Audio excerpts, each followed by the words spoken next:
Alors déjà, il faut rappeler ce qu'est le Fonds mondial de lutte contre le sida, la tuberculose et le paludisme.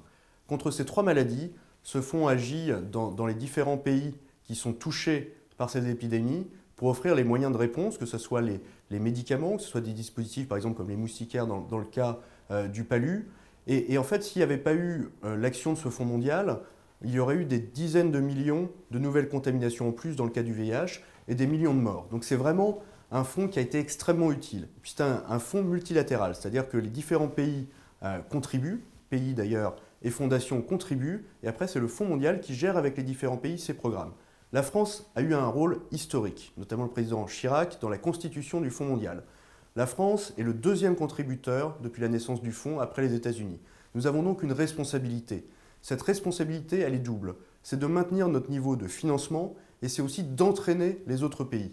Nous avons su le faire dans le passé, quand nous avons par exemple créé la taxe sur les billets d'avion pour financer les médicaments dans la lutte contre le VIH. Il y a d'autres propositions qui sont sur la table, notamment de taxer les transactions financières. Il y a d'autres outils innovants qui peuvent être créés. Et donc la France doit savoir entraîner les autres pays.